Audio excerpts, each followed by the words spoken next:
we talk about the trigonometric ratios of acute angles.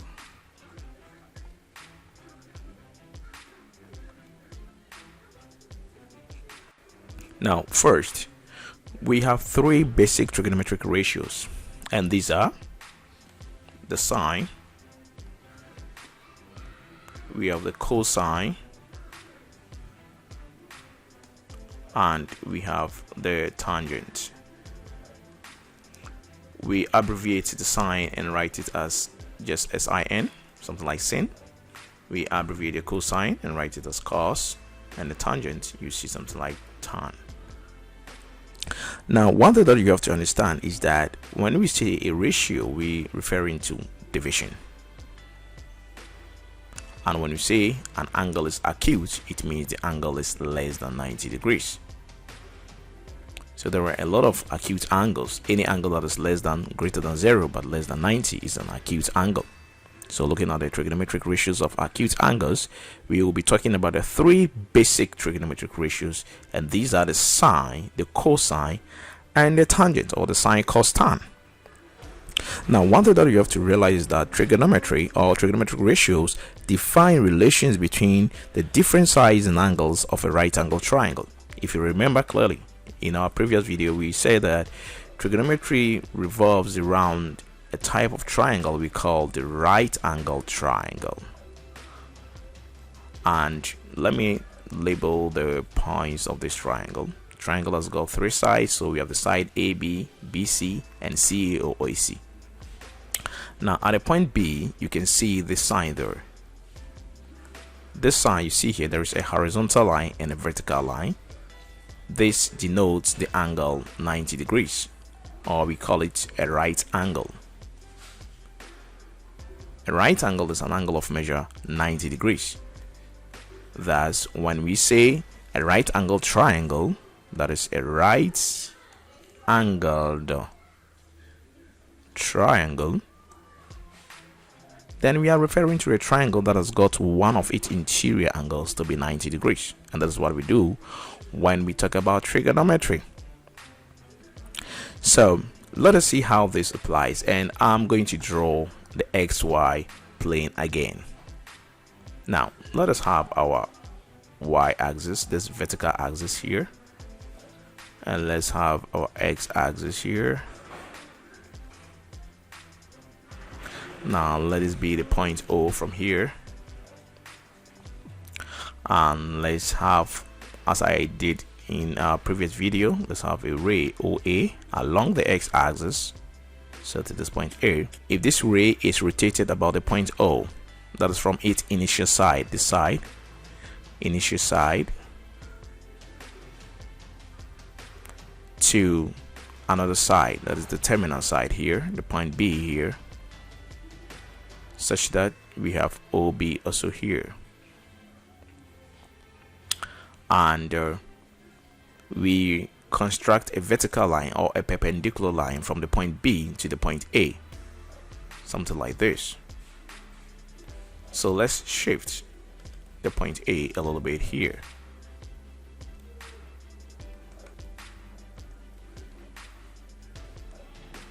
Now there is a vertical line and there is a horizontal line. Now let a vertical line be a violet color and this be the horizontal line. Now an angle is formed here, and let's call the angle theta. If you look at what we have here, along the x-axis from O to A, this is the x value, and along the y-axis, that is the vertical axis from A to B, this is the y value. Now from O to B, let us give it a value. Let's call it, say, R. Now we have an angle here, angle theta. Now trigonometry defines the relation between these sides of the right angle triangle and that of the angles. For example, what is sine of the angle theta? How can I express the sine of this angle in terms of the size of the right angle triangle? If you cannot see it, well, let me put it outside the Cartesian plane so that you see what I'm talking about here. I'm talking about this right angle triangle. So let me use the colors that we have here. So we have a blue color here, and then there is a violet vertical one, and of course we have a red horizontal one here. Okay, and these two lines meet perpendicularly, so there is a 90 degrees angle here. Of course we have an angle here, theta, and then we have the points here, so we have O here, and we have A here, and then we have B here.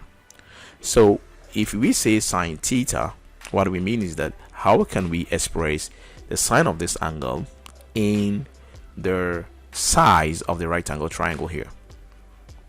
Now before we go ahead, let us try to look at the right angle triangle. It has got three sides. Now this side, the side from O to B, is called the hypotenuse. Now the word hypotenuse was coined from the Greek word hypotenusa,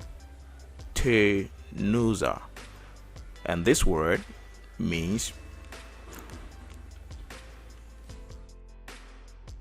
subtending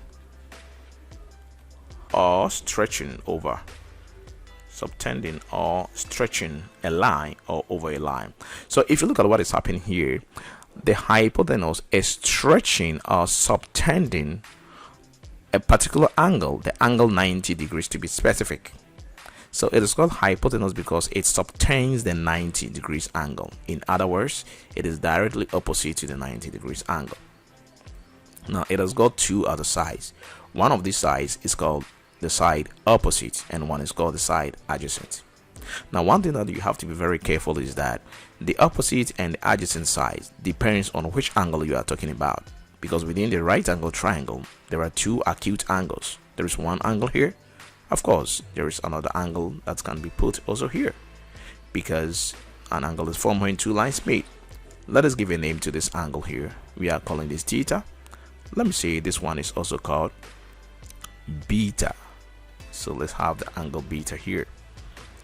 So if you look at the angle theta with reference to the angle theta, these two sides, the horizontal side and the vertical side faces the angle theta. And because this faces the angle theta, to the angle theta, this side is called the opposite side, because it is opposite to theta. So I can only call this side opposite when I'm talking about the angle theta, because it is opposite to the angle theta. And of course, if this side is opposite to the angle theta, the third side, which is just adjoining or near the theta, is what we call the adjacent side. So this side is also called the adjacent side. Now in trigonometry, if you want to remember these trigonometric ratios, there is a mnemonic that we use here, and it's very important you remember them. We call the mnemonic Socatua.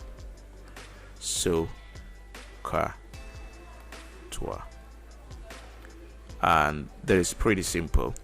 The S stands for sine. The C that you see here stands for the cosine or the cos. And the last one, that is the T, stands for the tangent or the tan. So what is the meaning, or what are the meanings of the two letters that follow? The OA, the AH, the OH, the AH, and the OA. What are the meanings of these letters?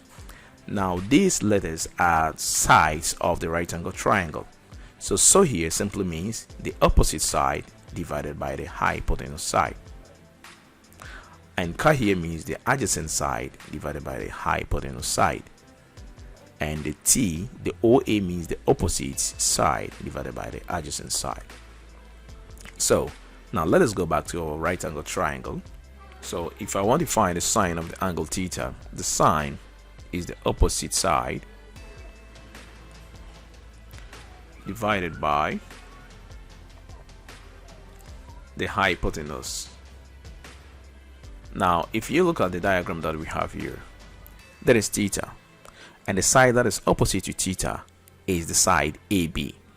Now this side AB is the y that we see here, that is the vertical axis. So the side AB is the y, and the adjacent side, or the hypotenuse side,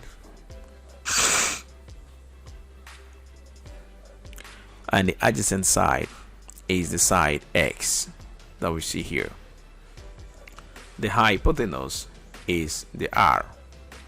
So if we say sine theta, that is the opposite side, this side faces the theta, and the side that faces the theta is the side A to B, that is the length from A to B. So divided by the hypotenuse, and that is from O to B. Now if you look at this, what we have here, we can write it in terms of these values that we have here, or variables. AB is the y, and OA is the r. So that is sine theta. Now in the same vein, if we want to find cos theta, remember cos is ka, and ka means the adjacent side divided by the hypotenuse side. So in this case, we are going to have the adjacent side, and there is the adjacent side divided by the hypotenuse side. So to theta, this is the adjacent side, and the adjacent side to theta is the side OA, because this side is very near to theta. It is not facing theta, it is just adjoining theta, and the hypotenuse will always remain the same, that is the side OB. Now in terms of these variables that we see here, OB, AB, and OA, the OA is the x, that is the horizontal axis, and the OB is the hypotenuse, that is the r. Now we can also talk about tan theta, that is finding the tan of the angle here. Now the tan theta, that is the toa, OA, that is the opposite side divided by the adjacent side. Now to the angle theta, this side faces it, that is the opposite side. So again, the opposite side is going to be the side AB, and the adjacent side is going to be the side OA. Now if we resolve these in terms of what we have here, the side AB is the y, that is the vertical axis, and the side OA is the x, that is the horizontal axis. So these are the three basic trigonometric ratios: the sine, the cosine, and the tangent. So we drew a right angle triangle this way, and then we labeled the points as OAB. We call the side the hypotenuse side, HYP. We put an angle here, theta degrees, and because this angle faces the side, we call the side our opposite side. And because the side OA adjoins or is near to the angle theta, we call the side the adjacent side. So we look at the three basic trigonometric ratios. The sine, we took the sine of theta using SOHCAHTOA, which we talked about earlier. We said SOHCAHTOA meant S stands for sine, that is the opposite over hypotenuse. The C stands for the cos, or the cosine, that is the adjacent over the hypotenuse, and the T stands for the tan, that is the opposite over adjacent. So if you're asked to find sine theta, so you just have to remember SOH, then you look at the OH, which side is opposite to the angle, or which angle are you talking about? Of course you are talking about the angle theta. So angle theta is found here, and it is opposite to this side. So you write the side that is opposite to, that is the side AB, divided by this hypotenuse side, which is the side OB. So in that case, we try to represent the hypotenuse by the variable r, and here by y. and here 2 by x. If that is the case, then AB will be y, then OB will be r. We also talked about cos of the angle theta.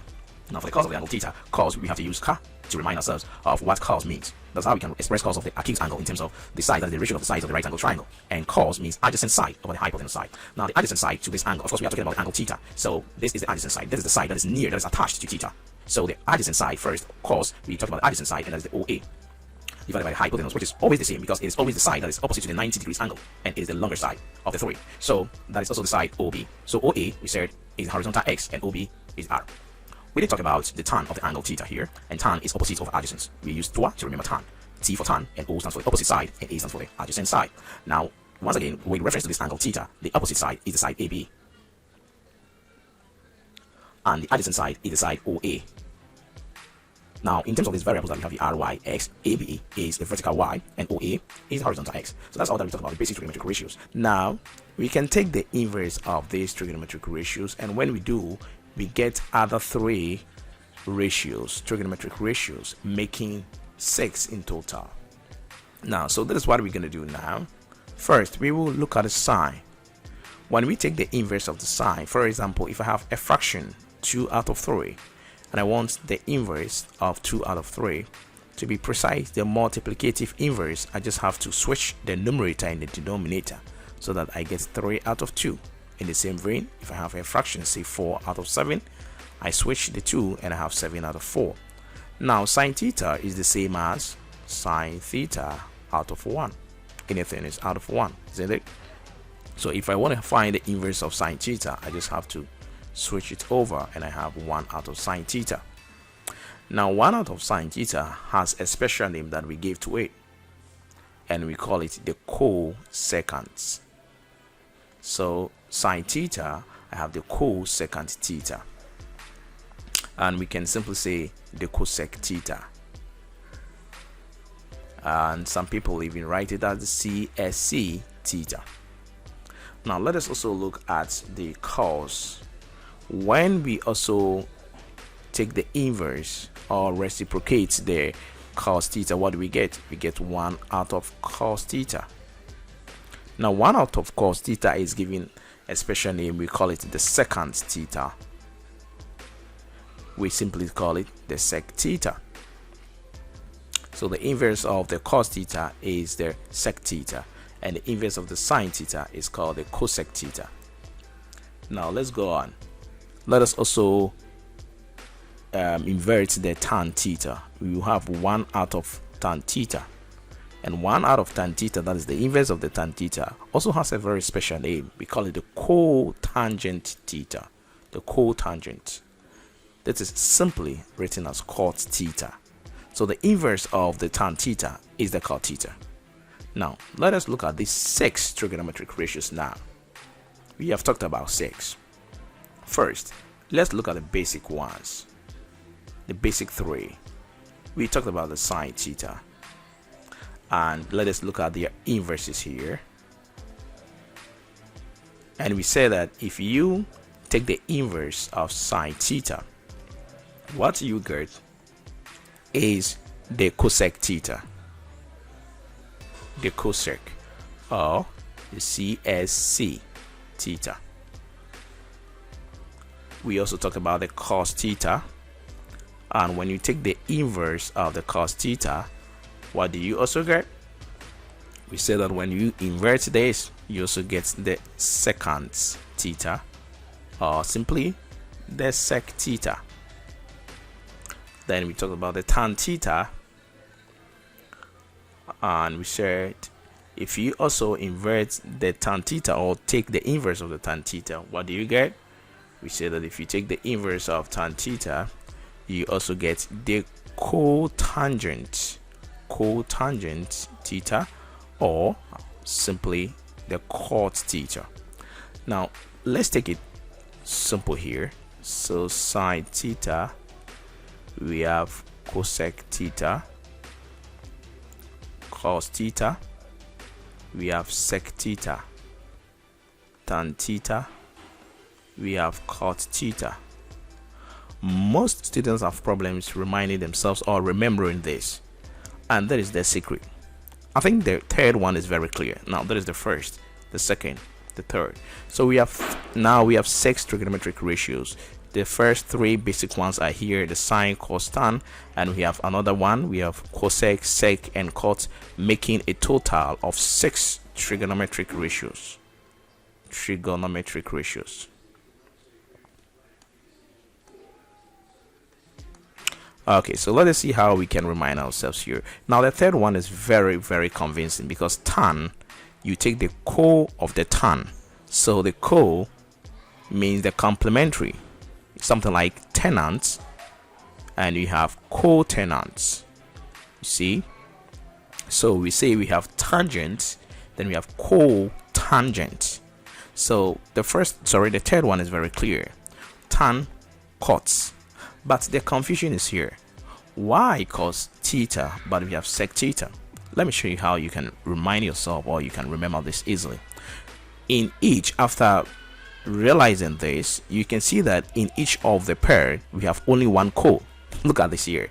The first one we have sine theta, but we have the co here. The second one we have cos theta. Of course, the co here is the cosine, so we have a co here too.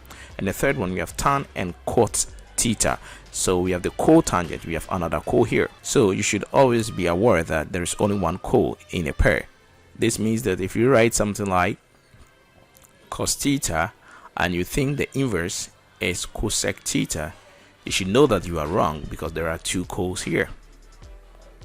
So sine theta, then you have the cosec, then cos, then you have the sec theta.